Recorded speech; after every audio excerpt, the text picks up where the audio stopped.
Everyone agrees? Okay. Okay, thank you. Thank you for being here. Good morning for everyone. Good afternoon, the people in Europe. Today's speaker is our good friend Howard Cohl from NIST, National Institute of Standards and Technology. Howard is well known in the orthogonal polynomials and special functions community. He has two PhDs, one in mathematics from the University of Oakland and one in physics from Louisiana State University in the United States.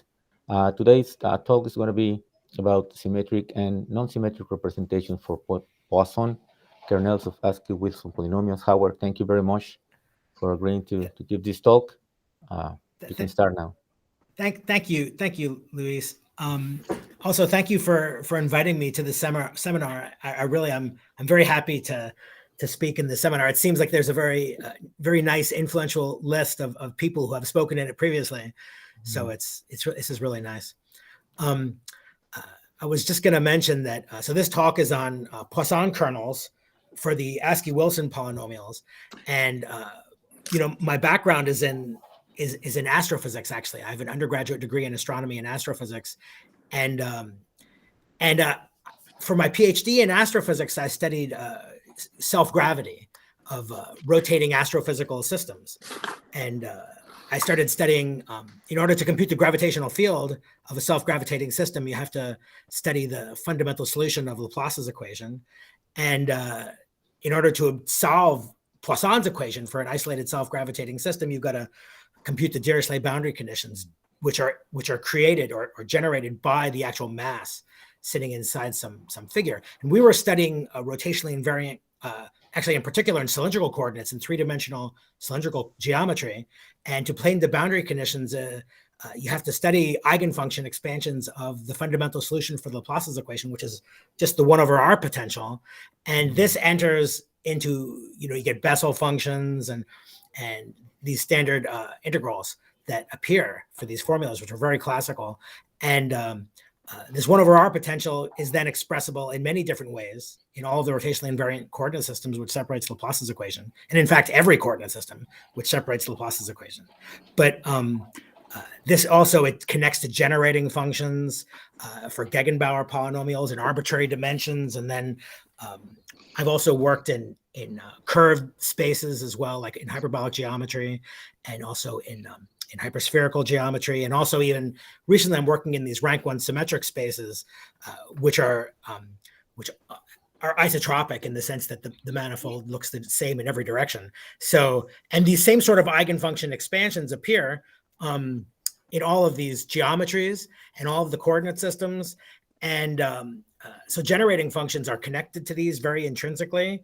So we're going to be talking today about Poisson kernels. And Poisson kernels are bilinear generating functions. So, and also, of course, the Askew-Wilson is in Q calculus. So it's a Q analog of all these. So my interests have spread out in many directions.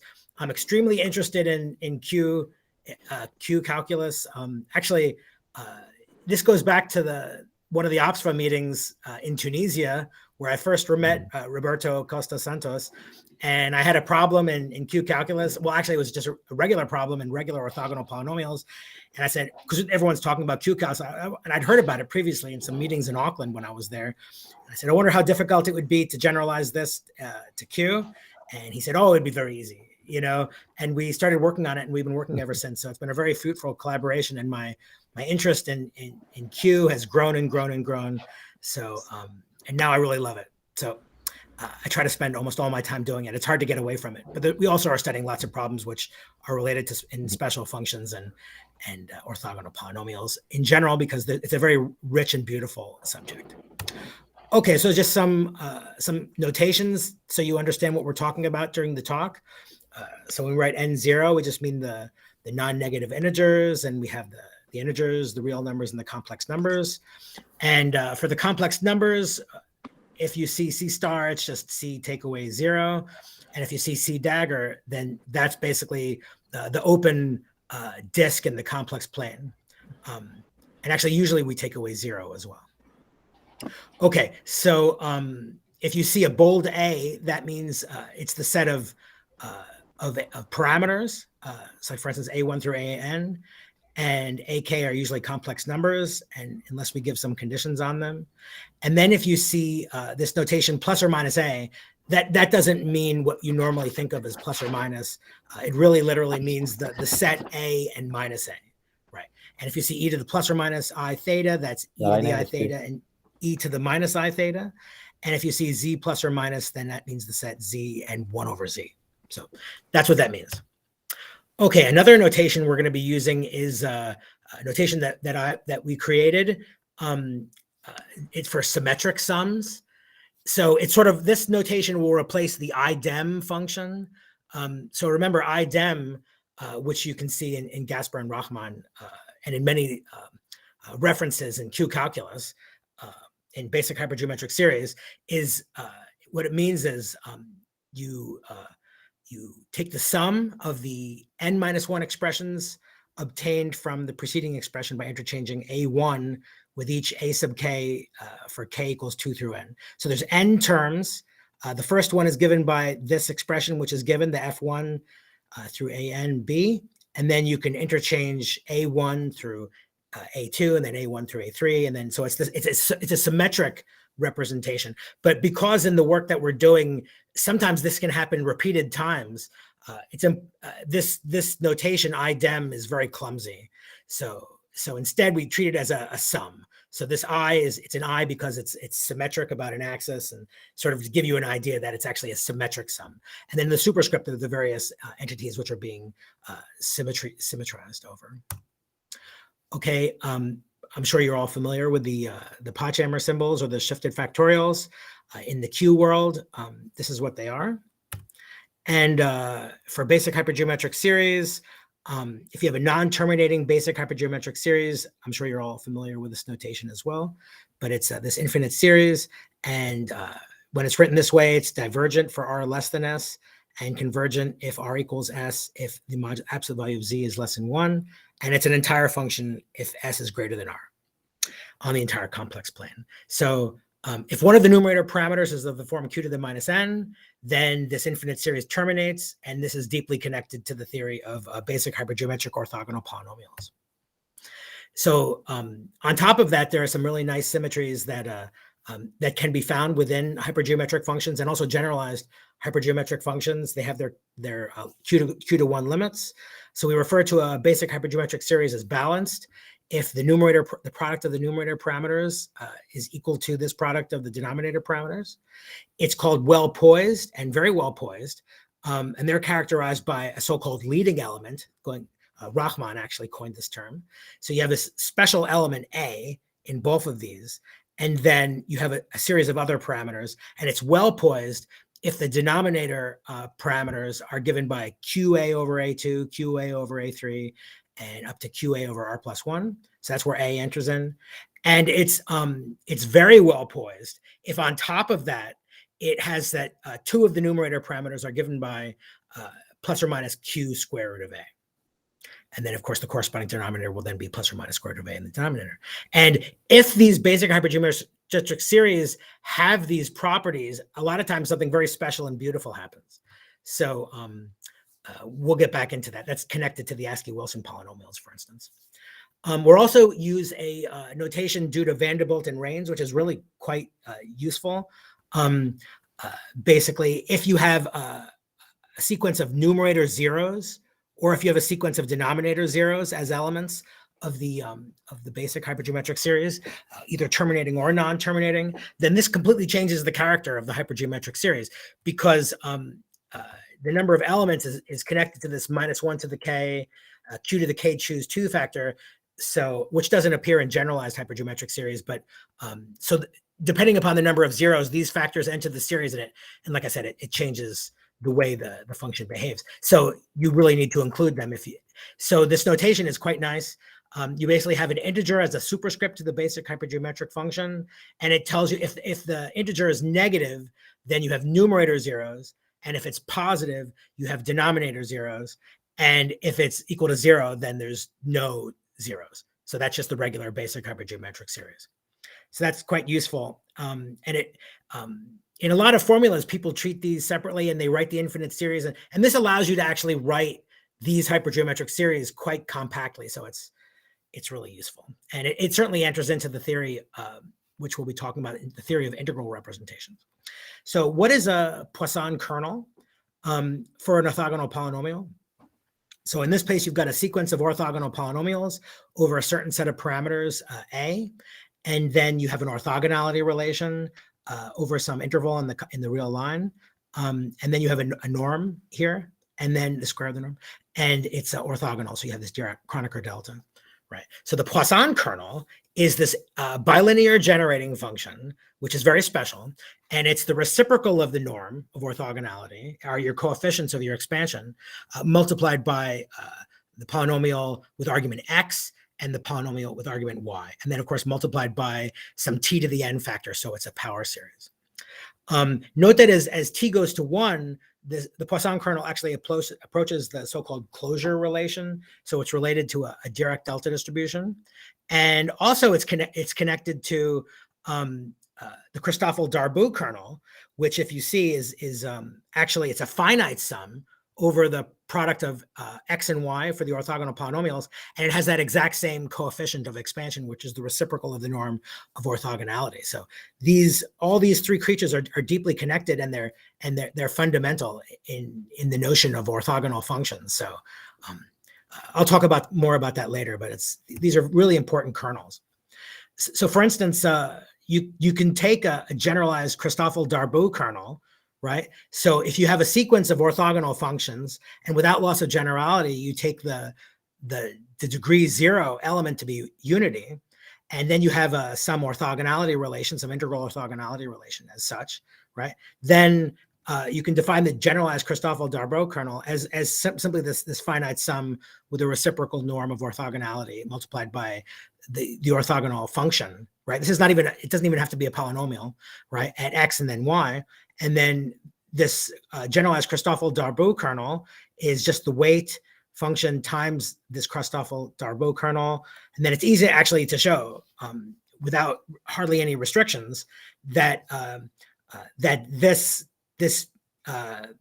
sequence, right, which is given by the integral of this Christoffel-Darboux kernel is equal to unity, and also so it satisfies all the properties of a Dirac sequence. So if you take the limit as n goes to infinity, it actually becomes a Dirac delta distribution or a measure. So that's quite nice. Okay, so the ASCII scheme for basic hypergeometric orthogonal polynomials, you see here that ASCII-Wilson is at the very top, right? So that's where we're looking, because this is the most general case. And so what are the ASCII-Wilson polynomials? So if you take x to be 1/2 z plus z inverse, where z is a non-zero complex number, then and you take a set of parameters a, b, c, d, which also are non-vanishing, they don't equal to 0. Then the ASCII-Wilson polynomials are defined as this basic hypergeometric series terminating, which is a 4phi3, and it's got these coefficients out front, and it has this special property that it's symmetric in all 4 parameters, which is quite nice. Of course, there's also polynomials which are symmetric in 3 parameters and then 2 parameters. So the 3 parameters are the continuous Q Han polynomials, dual Han polynomials, and then there's with 2, it's Asalam-Chihara, and then there's the big Q Hermite, and then continuous Q Hermite. And yeah, so going all the way down. So these are a very nice subset of these basic hypergeometric orthogonal polynomials in the ASCII scheme, and they satisfy this orthogonality relation, and this is the weight function that appears, and here's your norm of orthogonality. So for the symmetric Poisson kernel, for ASCII-Wilson polynomials, this is your infinite bilinear generating function that appears. Just I'll write it out. Now, Rachman actually started thinking about this problem even before 1991. And in 1991, he published a paper with Verma in the Indian Journal of Mathematics, and he tried to compute the symmetric Poisson kernel for ASCII-Wilson polynomials. So he tried to get some closed form representation for the ASCII-Wilson, this symmetric Poisson kernel. And even though this paper is filled with typographical errors, which from what I heard is actually mostly Verma's fault.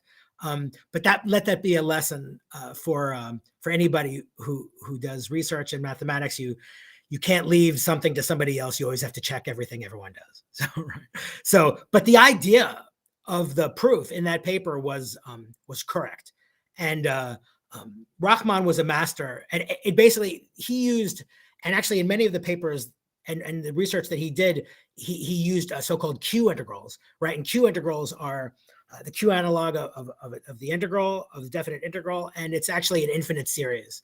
And in general, it's actually the sum of two infinite series. So Rahman was a master at manipulating Q integrals, and this was a messy problem, and his idea was right. He set it up correctly, but the final answer is wrong that he gave. Right. So now the key, which actually made his technique possible, was he came up, because when you write, you can use Q integral representations for the Askew-Wilson polynomials, and when you use these Q integral representations, you end up with a Q integral over, actually it's a double Q integral over a non-terminating 6W5. And he actually generated a transformation for that. It's actually, and it has arbitrary argument also, because the argument involves your power series parameter, the t, right? And t can take any value. So it's an arbitrary, so these kind of transformations are very rare for hypergeometric functions, non-terminating basic hypergeometric functions with arbitrary arguments. And he was able to write a transformation for the 6W5, which actually was the key to solving the problem. And that was actually correct that he gave it in that paper. Now, also, I'd like to say that in 1996, the same technique was used to compute a non-symmetric Poisson kernel for the Askew-Wilson polynomials. So in a non-symmetric Poisson kernel, you have, right, of course, in a Poisson kernel, you have a Pn of x and a Pn of y, right? For the symmetric Poisson kernel, the parameters that appear in the x, which we call a, right, are actually the same as the parameters which appear in y, which we would also call a. But in general, for a non-symmetric Poisson kernel, you've got an a and an alpha, for instance. So the a would be a, b, c, d, and the alpha would be like alpha, beta, gamma, delta. And in general, the most general non-symmetric Poisson kernel, alpha, beta, gamma, delta, are completely independent of a, b, c, and d. But Askew, Rahman, and Suslov saw that if you take this special combination where you have alpha gamma is equal to AC and beta delta is equal to BD, then actually the problem becomes easier, right? And it actually, using his exact same technique, you can manipulate, adapt the symmetry of the Askew-Wilson polynomials, and actually also write that as a double Q integral, as a non-terminating 6W5 with arbitrary arguments. So this exact same transformation formula that Rahman used can be also exploited for this non-symmetric kernel, right, which I've written down here. So this particular kernel with these relations between the alpha, betas, and gammas and deltas, and the A, B, Cs, and Ds, we'll refer to as the Askew, Rahman, Suslov non-symmetric Poisson kernel for Askew-Wilson polynomials. And attempts at generalizations of this non-symmetric Poisson kernel have thus far failed. Okay, so this is that really beautiful expansion that Rahman derived in his 1991 paper with Verma. And it's, like I said, so you have A, B, C, D. So these are all arbitrary. They're independent of each other, right? And then you have an arbitrary argument Z. And he showed that you can write this as a sum of three terms, right? Each one given as a sum of balanced 4phi3s. So remember, the Askew-Wilson polynomial is also given in terms of a balanced 4phi3. But it's a non-terminating, I'm sorry, it's a terminating balanced 4phi3. But actually, you can see that this second term is actually non-terminating, but it is balanced, right? And also the form of the parameters. So these are not Askew-Wilson polynomials, even though they're balanced terminating 4phi3s, the first one and the third one. But this fact that they're balanced is very important, and it allows you to move forward with this problem. And just so you know, this transformation is also valid if you replace square root of a with minus square root of a. Okay, so extending the Askew, Rahman, Suslov non-symmetric Poisson kernel has failed. No one's been able to extend it.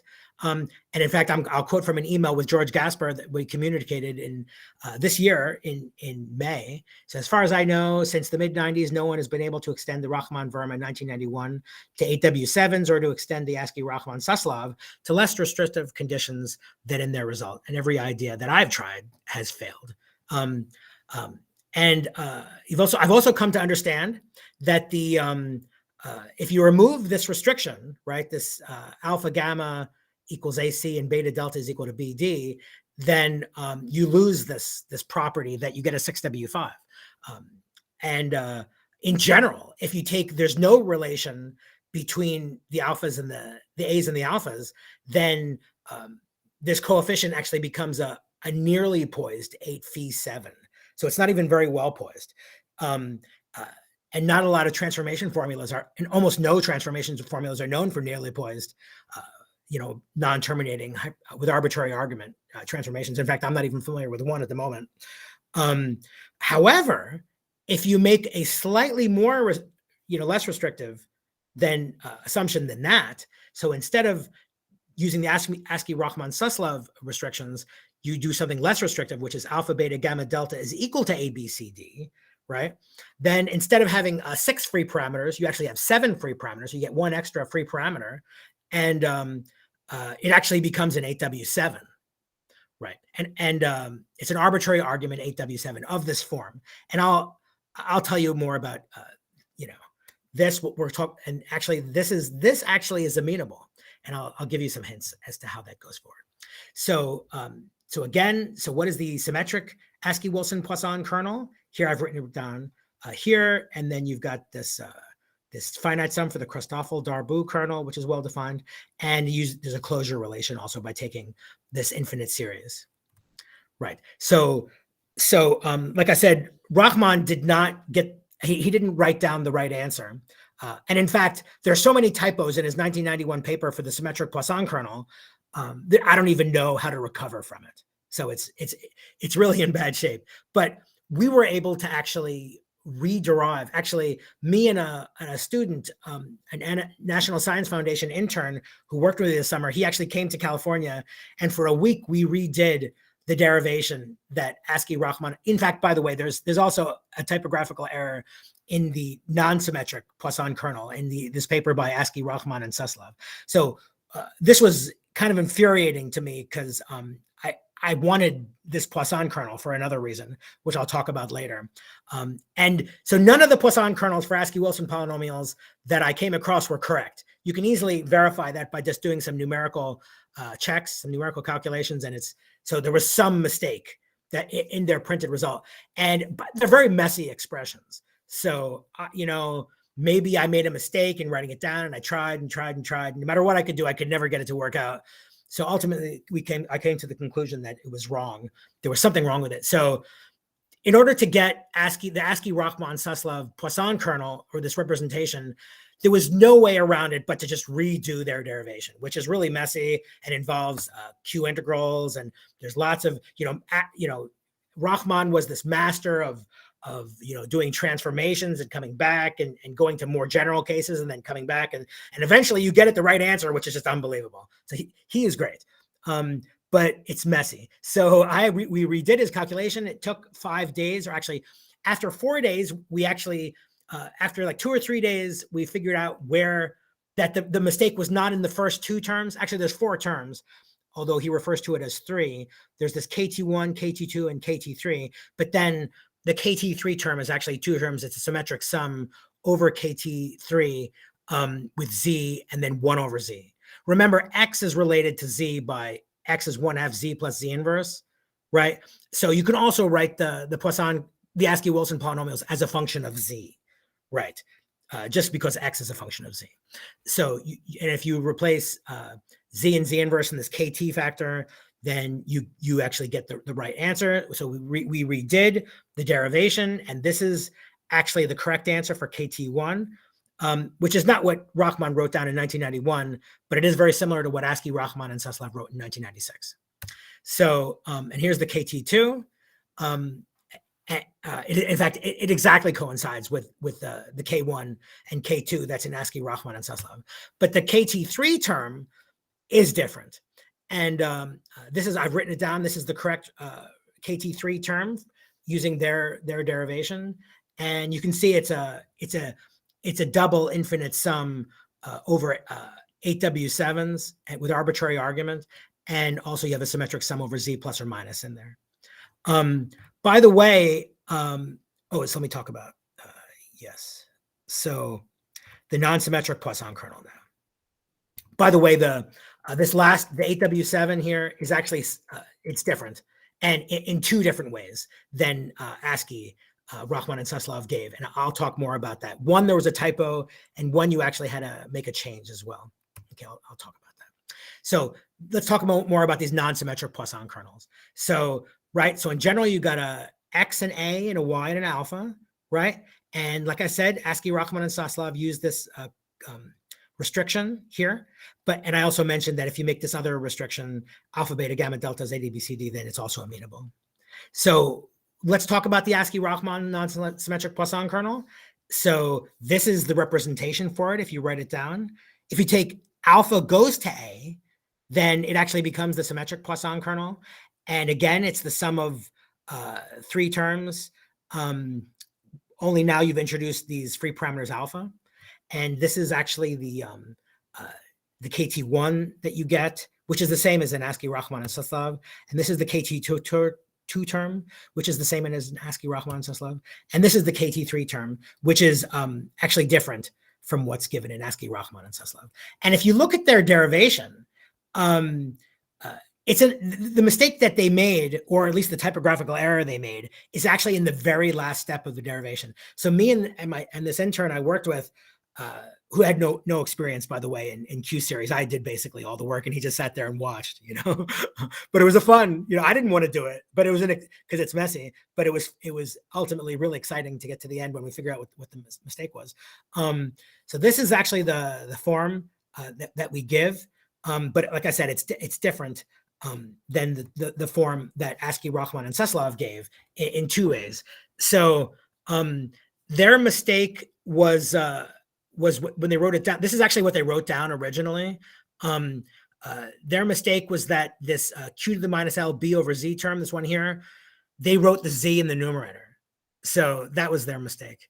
And otherwise it would have been right. So if we had known that, we could have just made that change, and I wouldn't have had to redo the calculation to say that's where the mistake was. But unfortunately, we had to go through the whole derivation, and we did that. The other strange thing about their choice of this 8W7 is that you'll notice if you take the symmetric limit, so if B equals beta, right?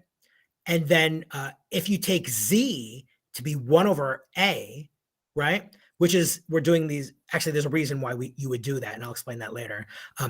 For the L equals 0 term, the argument of the hypergeometric function is actually equal to 1. So then the series is not defined. So these non-terminating basic hypergeometric functions are not defined if you have an 8W, of course these 8W7s are not entire functions. So if the argument's equal to unity, the infinite series is not defined. So this is not a really good way to write this hypergeometric function. So we did a transformation so that it gets into a different form, so it doesn't suffer from that problem. Right? So yeah, so we fixed this factor, this 1 over Z factor, and we also did a 2-term transformation of the 8W7 to get it nice. Okay, so now I'm going to talk about something which has to do with Cohl Costas-Santos, which is sort of the midpoint of my talk. So this year, we're actually publishing a joint paper in the Ramanujan Journal, which discusses I don't know if many of you are familiar with it, but it's a method for computing linear and bilinear generating functions and all sorts of other objects in Q calculus, which we refer to as the method of integral representations. So Rachman, like in generating his Poisson kernel, used Q integrals, and using Q integrals is it's kind of amazing, because their properties are very disparate, and you have to understand their properties, and they're not really easy to work with, or in my experience, using their properties is challenging. But it occurred to me during the pandemic that what about just regular integrals, like regular integral representations for the Askew-Wilson polynomials? Do those exist? And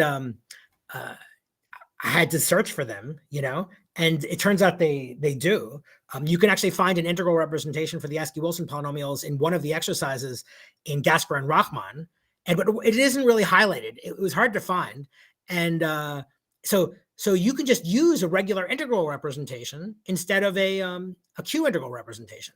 And the question was, does that make things easier, or what insight does that give you? And it turns out it's very powerful. And we've used it to solve all sorts of problems, and also other problems, which it turns out, in my opinion, it's much easier to use than Q integrals.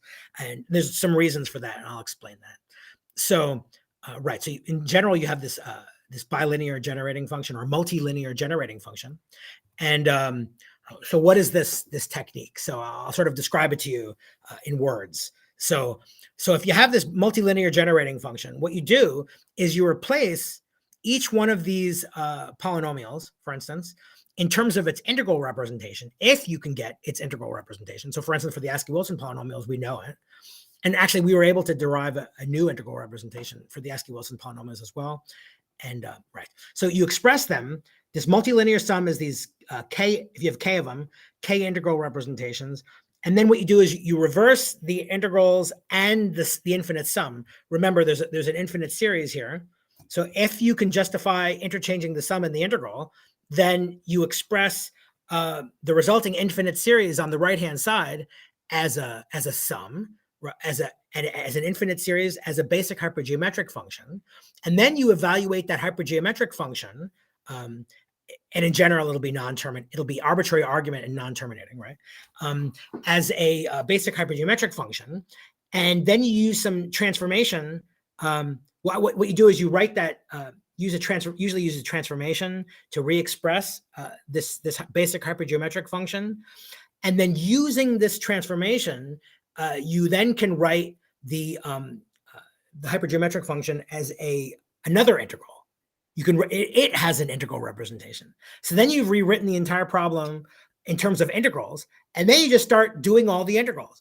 And actually, it turns out there's some very powerful methods for doing these integrals, and I'll talk about that next. So this is the key step, is performing the next integral, and you can keep. So once you've got these new hypergeometric functions, you can then write the hypergeometric functions as infinite series, and then you can pull that sum out of all these integrals.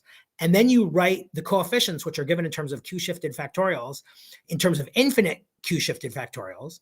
And then you can do the next integral. And then you keep doing that. You do the next integral, and eventually you finish all the integrals and you're done. So how do you do this? So the step 8, this performing this next integral in terms of a basic hypergeometric function, it turns out there's some beautiful theory for doing integrals. For Q integrals, it's not as well known. But for regular integrals, right, because it has to do with contour integrals, right? It's well studied. There's a whole chapter in Gasper and Rachman on this, and it's actually summarized in a card that Gasper actually sent me that he wrote in 1984. So this theory has been developing, and it goes back to the work of Slater, which is published in the 50s, who studied this, and she understood it very nicely. So here's a copy of George Gasper's 1984 index card that he would use. So if you have you have this integral, right? And it's of this form, right? Actually, if you look in Gasper and Rachman, there's like 3 separate forms you can use to write this integral. And actually, we've chosen one in particular that we like to use. So you can write it as this infinite sum of basic hypergeometric functions. So if you can write your integral in this form, then you can, these are infinite Q-shifted factorials, right? Multiplied by some monomial factor, yes, then raised to an integer power, adjacent integer, then you can write this integral as a basic non-terminating hypergeometric function using this formula. And he says if A equals C, he chooses A equals C. So that means there's the same number of these Pochhammer symbols as there are of these infinite Pochhammer symbols. This is the A, and that's the C. And that's the number of these. Right? So this is actually a sequence of expressions.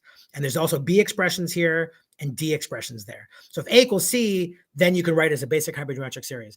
And what we also learned is that when A does not equal C, then you have just, the only difference is you have zeros, either numerator zeros or denominator zeros. So then you can just use this Vanderbilt-Reines notation. So in general, so this is the general integral that we're writing. You have so in this case, Z stands for an e to the I theta, and 1 over Z then is e to the minus I theta. And you have an e to the I m theta. So it's e to the I theta raised to an integer power m. Then you can then write, this is quoted directly from Gasper and Rachman, you can write it as integral as a basic non-terminating basic hypergeometric function, which actually we've rewritten in our paper in a more, what we think is a nicer form, as an integral from minus pi to pi of e to the I m psi. So now your Z is e to the I psi. You have B, numerator, infinite Pochhammer symbols, then A, and then D, and then C of these. And we've also added this T parameter, which is just a scaling factor, which actually you can actually then use you can see some very nice symmetry. There's some transformations which appear out of this theory, which connect to some work by Ismail that he conjectured. Actually, he proved it, but he didn't really understand why. And you can see when you write it this way, it's very natural. So the other important fact that you need to understand is that these denominator Pochhammer symbols need to have argument or modulus less than unity. So these these sigma factors, they're real numbers. You can tune them so that, and they're arbitrary, so that the denominator factors have modulus less than unity. So this is something, if you want to compute these things numerically, you're always tuning these sigma parameters. Okay, so you can write it as a basic hypergeometric series. So this GMT is this integral, remember, right? It's this general integral, and you can then express it as a finite sum, because there's D parameters. These D, so D is here. That's the number of these guys with the 1 over Z, the e to the I m psi factors in them. And you can then write it as an infinite, as a finite sum over non-terminating basic hypergeometric series using this Vanderbilt-Reines notation. This is taken directly from our paper, which will appear either this year or next year, whenever this special volume is complete. And there's also another way to write it also as a finite sum over the C factors. So the C factors in the integral, remember, are these number where you have an e to the I m psi in the denominator instead of an e to the minus I psi. I'm sorry, an e to the I psi factor. The Z is e to the I psi instead of an e to the minus I psi. So you can actually sum either over the D, all over the C. And this is also well understood.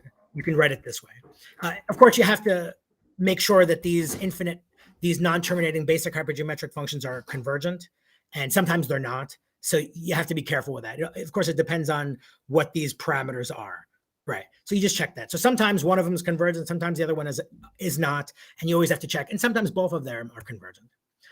Okay, so just so you know, as a little advertisement for this technique, some applications with this method. So this technique applies to many Q beta integrals, which were studied by Askey and Rachman. And in fact, we've actually done this. It can be used to generalize these Q beta integrals.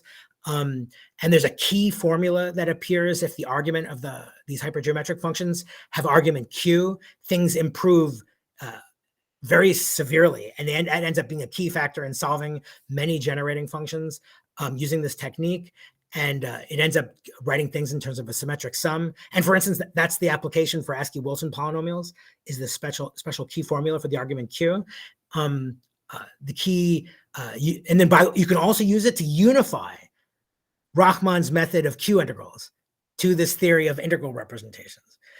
So we actually found a relation between the two. So you wouldn't know this by looking at it, but you can see actually the two techniques are equivalent. And actually, Rachman's Q integral for the Askew-Wilson Q integral representation for the Askew-Wilson polynomials turns out to be equivalent to the integral representation of the Askew-Wilson polynomials.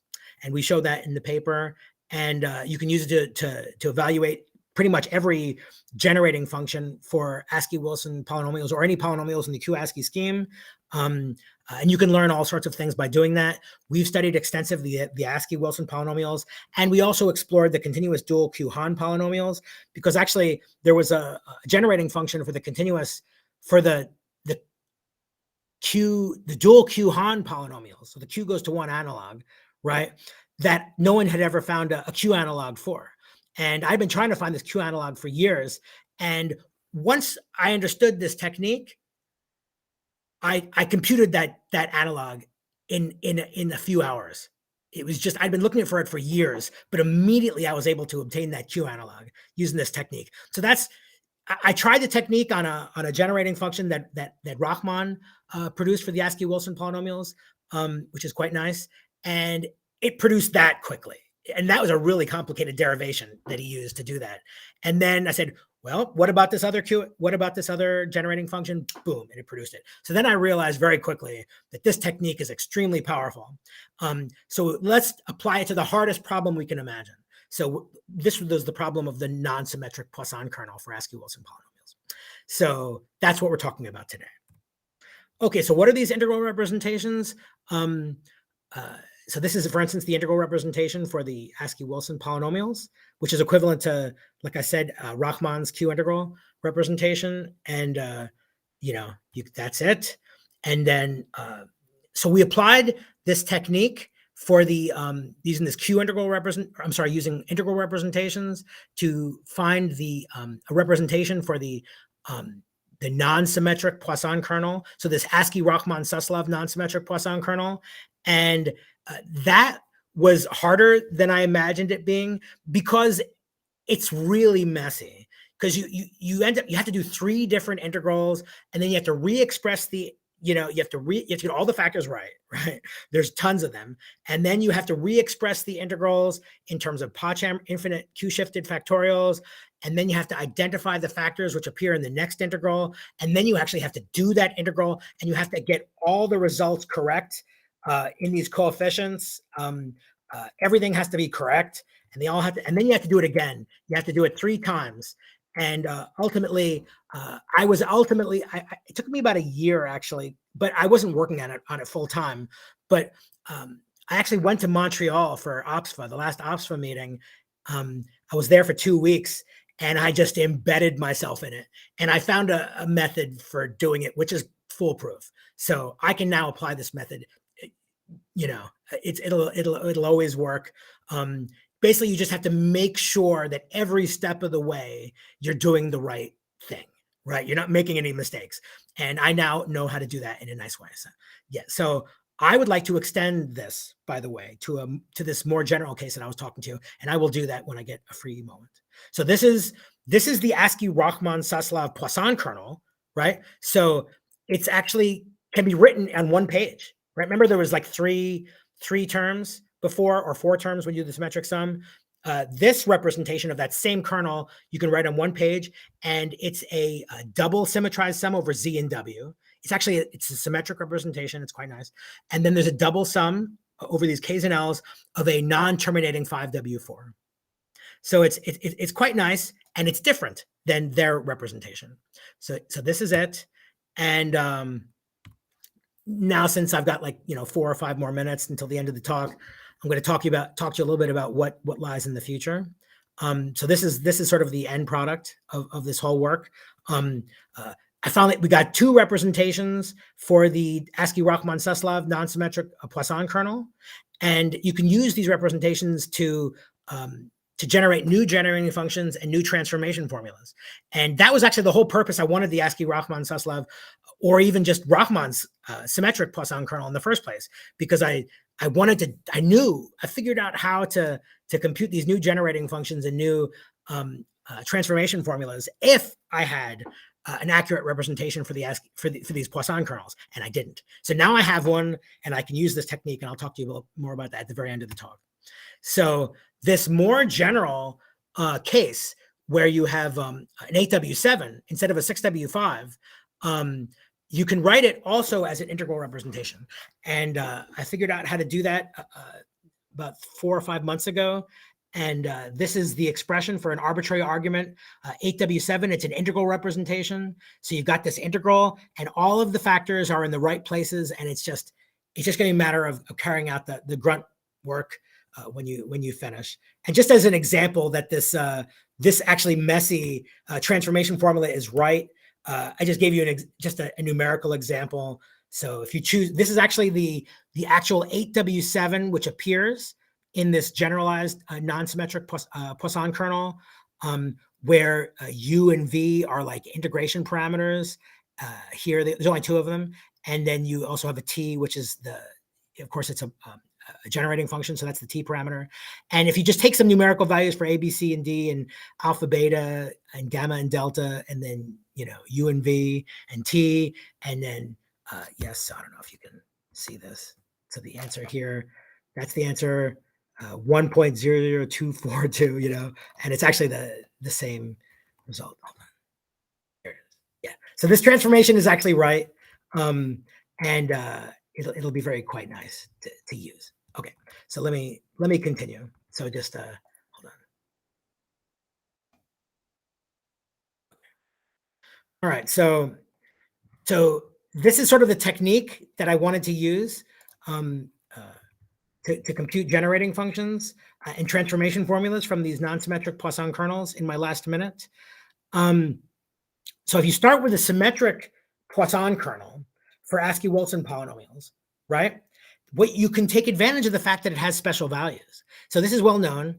This has these special values. If you take z equal to a or z equal to 1 over a, right? This is unchanged, right? Then it has this nice special value, which is given in terms of this, Q-shifted factorial here. So then if you plug both, like if you take z or x, right? X is 1/2 z plus z inverse. Y is 1/2 w plus w inverse. If you take z and w to be either a or 1 over a, for instance, you can also take it b, c, or d, right? Then this infinite sum becomes a non-terminating basic hypergeometric function. And you can write out what that is. So, so the left-hand side will be a non-terminating basic hypergeometric function with argument t, so it's an arbitrary argument. And the right-hand side will be whatever your representation simplifies to be. So it's like a machine for generating transformation formulas, right? So you just plug in these special values. On the left-hand side, you get an arbitrary argument, basic hypergeometric function, and on the right-hand side, you get some representation for it. Right. So if you only do it to one of the polynomials, right? You set y equal to z or w to either a 1 over a, b 1 over b, c over 1 over c, d over 1 over d, then this right-hand side actually or the left-hand side, right, becomes a generating function for Askew-Wilson polynomials. And the right-hand side becomes whatever it simplifies to be when you simplify this expression, when you make the substitution. And yeah, this is all completely written up, and we've done it for Askew-Wilson polynomials. And even before that, I did it for continuous Q-Jacobi polynomials, because continuous Jacobi polynomials had a Poisson kernel in the literature that was correct. So I could do that first before I had the Askew-Wilson Poisson kernel. So we applied it to continuous Q-Jacobi polynomials. We found sorts of nice stuff for that. And then we also have done it for the Askew-Wilson polynomials. So we'll write that up shortly, and we'll submit this very soon. And then you can also do this general non-symmetric case. There's all sorts of other problems that can be tackled. I've just written a few. We've already done the continuous Q-Jacobi polynomials. We've done the Askew-Wilson polynomials. There's also the quadratic continuous Q-Jacobi polynomials, which Rachman introduced, which end up being related to the regular Poisson Jacobi polynomials through a quadratic transformation, which is well understood. You can see it in Askew and Wilson's monograph. But a lot of the properties of these functions have not been explored. Like, for instance, the fact that the linearization of the squeezed quadratic of the continuous Q-Jacobi polynomials is a 10 phi 9, right? The analog for that for the quadratic continuous Q-Jacobi polynomials is not known. There's all sorts of beautiful stuff that can still be studied. People haven't been studying them as far as I know, and we're looking at them because they're sort of wide open, very interesting, beautiful problems and they relate to the general theory of transformations and summations of basic hypergeometric functions. So that's a sort of summary for my talk. I'd like to acknowledge people who have really helped. Tom Kornwinder has been a great insight. He was the one that gave me the idea to originally look at integral representations for these polynomials. George Gasper also has been incredible. Communicate with him. Of course, the work on the integral representations, the utility of integral representations for basic hypergeometric functions, that's joint work with Roberto, and we worked really hard on that. And our final paper, which should be typographically free. So we went through so many iterations with the editors there. But I think that the net result is that it's really in great shape. And also I want to thank the NSF intern that I worked with this summer, who was with me when we had the eureka moment where we figured out the problem with the ASCII-Rachman-Suslov-Poisson kernel representation. So so that's right. So okay, thanks so much. Okay, thank you, Howard. Very, very nice talk. Very, very complicated expressions in your talk, but just a lot of parameters. But I think just to write that in LaTeX, it's going to be a problem, right? Yeah, well, that's true. Yeah, in fact, I had a student working on translation from like Mathematica to LaTeX.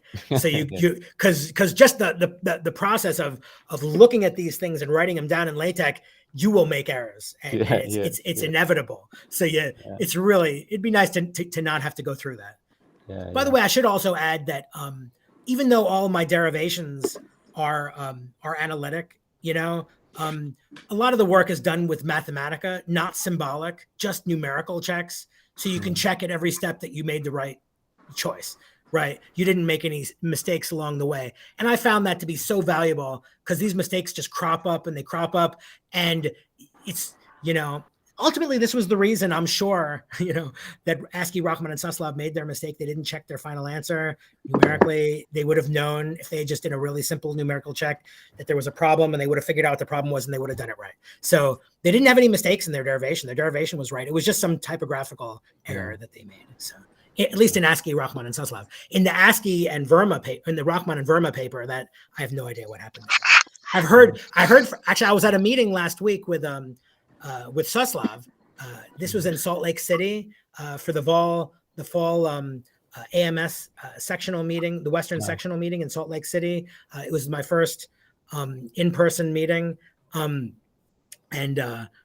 he was there. He came and he enjoyed. I gave a 20-minute version of this talk, and he really enjoyed it. But he told me, because he actually spent like a year with Rachman at one point in Canada, and he said it was mostly the mistake of Verma, who apparently was very sloppy. So yes. But that paper is, has lots of problems. At least the Poisson kernel is no idea what happened there. Yeah. Is there any questions I can field, or anyone has any questions? Yeah. Yes, I have. Thank you very much, Howard. Sure. Was a great seminar. I have a lot of questions, of course. Sure. But okay, do you know if they are this kind of kernels have the reproducing property? Know what I mean? Are they reproducing kernels? Well, that's a good question. I don't know. Do you know the answer to that, Roberto? I think it has, what somehow the kernel is like a projection in some particular space, right? If you have polynomials of less or some degree, then the kernel is, the sum of the kernels up to some degree is equal to the function. If your function has degree less or equal than n, it's another combination. But the only thing is that you have the t here.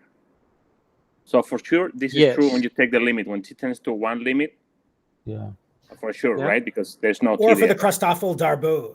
Yes. Yes. Right. Yeah.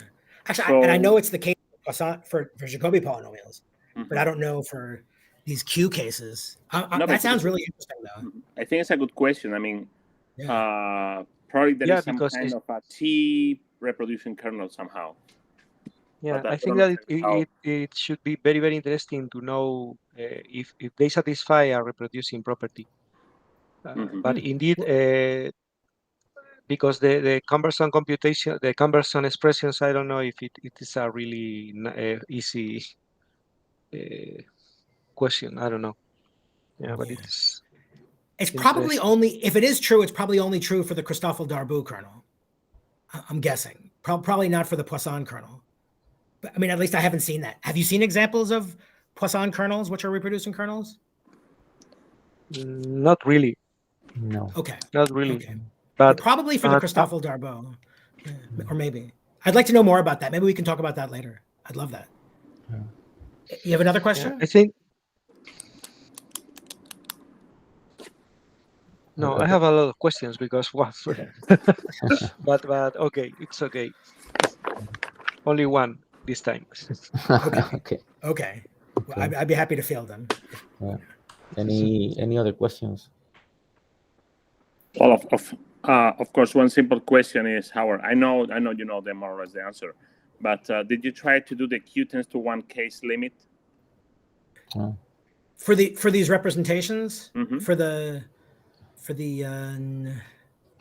no, actually I haven't. that's a good right. So to find a Poisson kernel for Wilson polynomials. Right. This is a no, I haven't one case. No, I haven't. Yeah, in fact, remember I only got the symmetric Poisson kernel this summer, and then when I was in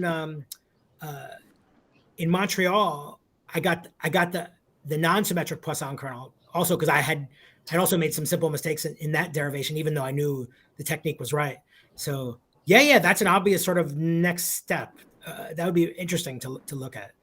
I have looked at some other limits, connecting them to the because of course for the continuous Q Jacobi, it's known what the Poisson kernel is, and also for lots of other cases like Al-Salam Chihara, it's known the Poisson kernel, and although I'm not so sure about the non-symmetric case, I really would love to handle the fully non-symmetric case, because then you could make a lot of other connections to the lower cases where some fully non-symmetric kernels are actually known. But that's kind of out of reach at the moment. But yeah, a lot of these limits are very interesting, at least in the symmetric case, for now. Okay. Any other question, comment? All right. Well, thank you very much, Howard. It's very nice talk. Have to see you sometime in the future, some conference. Absolutely. Yeah. Well, there's the little bit of a secret that's going to be advertised in the next newsletter. Yeah. I don't know if you're aware of it though, but this is about to be advertised, it seems. But the next OPSMA meeting will be held in Spain. In Spain. Okay. Yes. I'll leave the rest of it open to you. You'll find out to create some mystery, right? That's right. Very good. Expectation. Okay. Okay. Very good. All right. So this is going to be on record. This is going to be on record. So everyone will know about your at least everybody who attended, right? Or who decides to listen to this after, and they make it to the very end. Yes. All right. Okay. Well, thank you. Thank you very much. Let me just start the recording now. I should have done that earlier.